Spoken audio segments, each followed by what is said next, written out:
ధరంపూర్ అనే రాజ్యాన్ని రాజా మహేంద్రవర్మ పాలిస్తూ ఉండేవాడు. అతనికి సోమ్దేవ్ అనే కొడుకు ఉండేవాడు. ఒకరోజు సోమ్దేవ్ అడవిలోకి వేటకు వెళతాడు. మార్గంలో దారి తప్పిపోతాడు. అతని భటులు అతన్నుంచి విడిపోతారు. ఎంతో దాహంతో ఉన్న సోమ్దేవ్ మంచినీళ్లను వెతుక్కుంటూ వెళుతూ ఉంటాడు. నడుస్తూ నడుస్తూ అలసిపోతాడు. అతనికి ఎంతో నిద్ర వస్తుంది. నిద్రపోతుండగా అతని నోరు తెరుచుకొని ఉంటుంది. అప్పుడు ఒక పాము అతని నోటి లోపలికి దూరుతుంది. అతని పొట్టలో పుట్ట ఏర్పాటు చేసుకొని ఉండిపోతుంది. సోమ్దేవ్ని వెతుక్కుంటూ అతని భటులు వస్తారు. అదుగో మన యువరాజు అక్కడ ఉన్నారు. భటులు అతన్ని రాజమహల్కు తీసుకువచ్చేస్తారు. కడుపులో ఉన్న పాము మూలంగా సోమ్దేవ్ యొక్క ఆరోగ్యం రోజురోజుకు క్షీణించిపోతుంటుంది. అతని పొట్టలో పాము ఉన్న సంగతి అతనికి తెలియదు.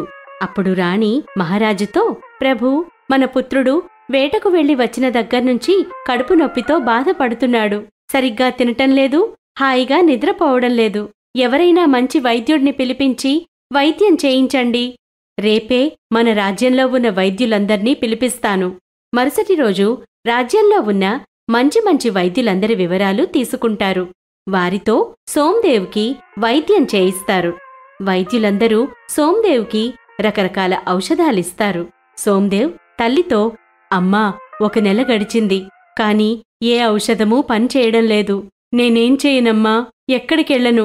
చింతించకు నాయనా, మనం పక్క రాజ్యం నుంచి వైద్యులను పిలిపిద్దాము. సోమ్దేవ్కి చేయించిన అన్ని రకాల వైద్యాలు వృధాగా పోతాయి. అతని కడుపులో ఉన్న పాము సంగతి ఏ వైద్యునికి తెలియదు. సోమ్దేవ్ ఆరోగ్యంలో ఎలాంటి మార్పు కనిపించదు. ఇంకా నీరసించిపోతాడు. పాడైపోతున్న ఆరోగ్యం కారణంగా ఇంకా నిరాశ చెందుతాడు. నాన్నగారు, నేనిక్కడే ఉన్నానంటే ఖచ్చితంగా ఒకరోజు చనిపోతాను. అందుకే ఈ రాజ్యం నుంచి ఎక్కడికైనా దూరంగా వెళ్ళిపోతాను. ఇక్కడ కూర్చొని నా చావు కోసం ఎదురు చూడలేను. అప్పుడు రాజా మహేంద్రవర్మ, నాయనా, నా దగ్గర ఇంకా ఎలాంటి ఉపాయమూ లేదు. నీకెలా మంచిదనిపిస్తే అలా చెయ్యి. తండ్రి వద్ద ఆజ్ఞ తీసుకొని సోమ్దేవ్ రాజ్యం నుంచి దూరంగా వెళ్ళిపోతాడు. వెళుతూ వెళుతూ అతను వేరే ఒక ప్రదేశానికి చేరుకుంటాడు. ఒక శివమందిరం వద్ద ఆగుతాడు. అక్కడ ఒక భిక్షగాడిగా జీవనం సాగిస్తుంటాడు. అతను ఆగిన ప్రదేశం యొక్క రాజ్యం పేరు త్రివేణి. ఆ రాజ్యానికి రాజు నాగార్జున.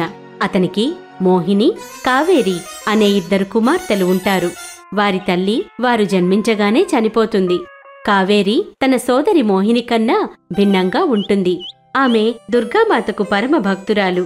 దుర్గామాతను పూజించడం, మహలి యొక్క తోటలో పక్షులతో మాట్లాడడం చేసేది. మెల్లమెల్లగా ఆమెకు పశుపక్షాదుల భాష అర్థమవ్వడం మొదలైంది. ఒక పిచ్చుక కావేరి వద్దకు వస్తుంది. ఆకలేస్తోందా? ఉండు, ఇప్పుడే దాణా తీసుకొస్తాను. 2 రాజకుమార్తెలకు ఒక నియమం ఉండేది. పొద్దున్నే వారు తమ తండ్రి వద్దకు వెళ్లి ఆయనకు నమస్కరించుకునేవారు.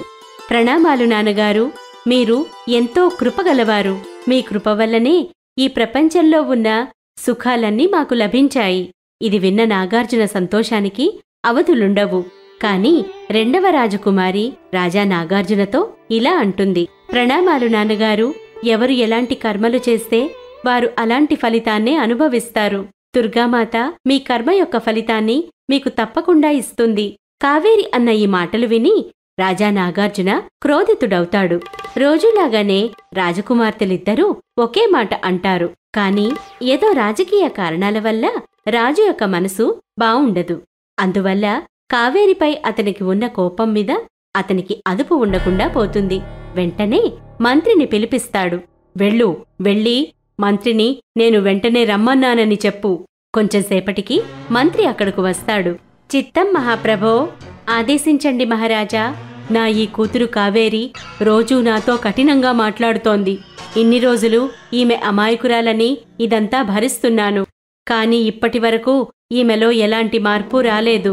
ఈమెను మహలు నుంచి బయటకు తీసుకువెళ్లి దారిలో కనిపించిన మొట్టమొదటి బిచ్చగాడితో ఈమె వివాహం జరిపించు. పేదరికంలో ఉంటూ ఆమె తన కర్మ యొక్క ఫలితాన్ని అనుభవిస్తుంది. నాన్నగారు, నేనెప్పుడూ నిజమే మాట్లాడాను. మీరు నా మాటలను అర్థం చేసుకోలేకపోతున్నారు. మీ నిర్ణయాన్ని సమర్థిస్తాను.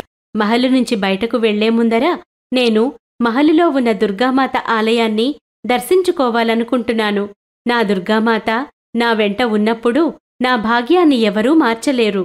ఇప్పటికి కూడా నీ బుద్ధి మారలేదా? నేను తీసుకున్న నిర్ణయం సరైనదే అనిపిస్తోంది. కావేరికి దుర్గామాతపై ఎనలేని విశ్వాసం. ఆమె దుర్గామాత యొక్క మందిరానికి వెళ్లి, చిన్నప్పట్నుంచి నిన్ను తల్లిగా భావించాను. ఇప్పుడు నా జీవితం నీ చేతిలో ఉన్నాదమ్మా. నన్ను ఈ మహలు నుంచి బయటకు పంపించేస్తున్నారు. మళ్లీ నీ దర్శన భాగ్యం కలుగుతుందో లేదో. కావేరి దుర్గామాతకు ప్రణామాలు చేస్తుంది. ఇంతలో దేవి మూర్తిపైనుంచి ఒక పువ్వు వచ్చి ఆమె తలపై పడుతుంది. దాన్ని తీసుకొని ఆమె తన తలలో పెట్టుకుంటుంది. నీ ఆశీర్వాదం నాకు దొరికిందమ్మా. రాజు చెప్పిన విధంగా మంత్రి కావేరిని మహలు నుంచి బయటకు తీసుకువెళతాడు. వెళుతూ వెళుతూ వాళ్ళు శివమందిరాన్ని చేరుకుంటారు. అక్కడే సోందేవ్ భిక్షాటన చేసుకుంటూ ఉంటాడు. మంత్రి ఇలా అంటాడు, మొట్టమొదటి బికారి కనిపించాడు. మహారాజు ఆజ్ఞ ప్రకారము నీ వివాహం అతనితో జరిపిస్తాను. కావేరి యొక్క వివాహం సోందేవ్తో జరిపించబడుతుంది. కొన్ని రోజుల వరకు వారిద్దరూ మందిరం బయట ఉన్న ఒక కుటీరంలో ఉంటారు. సోందేవ్ కావేరికి తన అనారోగ్యం గురించి చెప్తాడు. అప్పట్నుంచి కావేరి సోందేవ్ని ఎంతో జాగ్రత్తగా చూసుకుంటూ ఉంటుంది. నగరంలో ఉన్న జనాలకు రాజకుమారి యొక్క వివాహం ఒక బికారితో జరిగిందని తెలిసాక అందరూ ఆమెను అపహాస్యం చేస్తూ ఉంటారు. చూడు చూడు, ఈమె తన తండ్రినే అవమానించింది. అందుకే తన కర్మ ఫలితాన్ని అనుభవిస్తోంది. ఇలాంటి కూతురు ఉండే కన్నా కూతుళ్లు లేకపోవడమే మంచిది. రాజుగారు సరైన పనే చేశారు. నేను ఇంక భరించలేనండి. మనం ఇంకెక్కడికైనా వెళ్ళిపోదాము. సరే, రేపు పొద్దున్నే మనం ఈ రాజ్యం వదిలేసి వెళ్ళిపోదాము. మరుసటి రోజు పొద్దున్నే వారిద్దరూ ఆ రాజ్యాన్ని వదిలేసి వేరే రాజ్యానికి వెళ్లడానికి బయలుదేరతారు. నడక చాలా ఉంటుంది. వారిద్దరూ విశ్రాంతి తీసుకోవడం కోసం ఒక సరోవరం ఒడ్డున కూర్చుంటారు. సోందేవ్ చాలా అలసిపోతాడు. అక్కడే చెట్టు కింద పడుకుంటాడు. కావేరి తిరిగి వచ్చి చూసేసరికి సోందేవ్ నిద్రపోతూ ఉంటాడు. అతని నోట్లో నుంచి ఒక పాము బయటకు వస్తుంది. సోందేవ్ పైన పడగ వేసుకొని కూర్చొని గాలి పీలుస్తూ ఉంటుంది. ఇంతలో పక్కనే ఉన్న పుట్టలో నుంచి వేరొక పాము బయటకు వస్తుంది. పక్కనే పడగ వేసుకొని కూర్చుంటుంది. పుట్టలోంచి వచ్చిన పాము ఇలా అంటుంది, అరే సోదరా, నువ్వు ఈ వ్యక్తి యొక్క కడుపులో కూర్చొని అతని జీవితాన్ని ఎందుకు పాడు చేస్తున్నావు? అప్పుడు కడుపులో ఉన్న పాము, నువ్వు నీ పుట్టలో బంగారు కాసులతో ఉన్న కలశాన్ని పాడు చేస్తున్నావు. అది ఎందుకు పనికొస్తుంది? అప్పుడు పుట్టలోని పాము, నిన్ను ఇతని కడుపులో నుంచి బయటకు తీసే ఉపాయం ఎవరికీ తెలీదనుకుంటున్నావా? వేపాకులను జామరసంలో కలిపి వేడిచేసి ఇతనికి తాగిస్తారో ఆ రోజే నీకు ఆఖరి రోజవుతుంది. కడుపులో ఉన్న పాము, ఎవరైనా వేడి నూనె నీ పుట్టలో పోస్తే అదే నీకు కూడా ఆఖరి రోజు. అప్పుడు వాళ్లకు ఖజానా దొరికినట్లే. ఈ రెండు పాములు మాట్లాడుకోవడాన్ని కావేరి వింటుంది.